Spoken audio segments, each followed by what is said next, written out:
兰兰是好人吗？相信每位观众在看无所畏惧的时候都有这个小小的怀疑。从表面来看，兰兰可以为了罗英子在自己工作的地方偷房产证，甚至连工资都可以不计较，就因为心疼罗英子的遭遇。可她如果当真是个好人，当初就不该隐瞒自己只偷了一本房产证的事实。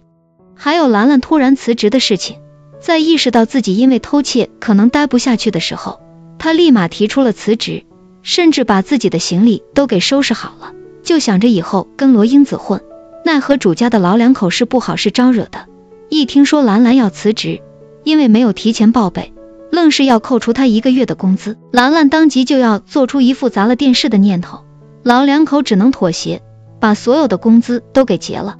事实证明，兰兰是个心眼很多的女孩子，起码出门在外是不会让自己受欺负的。可她这种人跟着罗英子混，当真是因为罗英子的人品吗？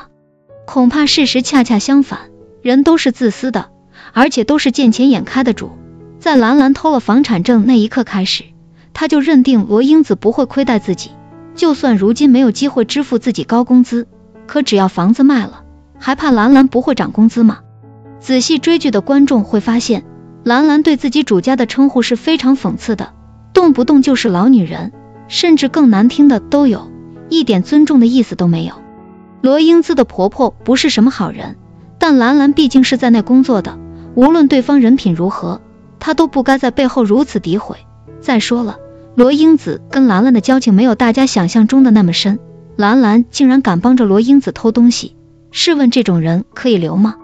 说白了，兰兰就是个墙头草，表面看似是个维护正义的好女孩，其实她只是个为钱可以忘本的小保姆罢了。说工作不为钱那是假的，兰兰其实心思通透的很，知道跟着罗英子肯定比对方的公婆要好过得多。再说了，只要偷了房产证，罗英子买了房，老两口就没地方住了，如果她还在那里待着，工作岂不打水漂了？可见兰兰比谁都要精明。从她对主家的不敬称呼来看，将来她必然会成为罗英子背后的一把刀。跟一个与自己同床共枕2年的男人，罗英子都没有多少防备心，她怎么可能对关键时刻肯放弃工作拉了自己的女人有疑心呢？只要罗英子足够信任兰兰，那兰兰就有机会越俎代庖，将来有罗英子后悔的那一天。但愿罗英子能够早日清醒吧，兰兰那种人保持一定的距离就好，没必要深交，因为最终受到伤害的只会是自己。公婆不就是最好的例子吗？如果没有兰兰的话，他们怎么可能被人赶出去？当然这里面也有儿子的错，但千万别忽略兰兰这个核心人物，她就像一头披着羊皮的狼，专在人防备心最差的时候跑出来狠狠撕咬，压根就顾不上什么人情。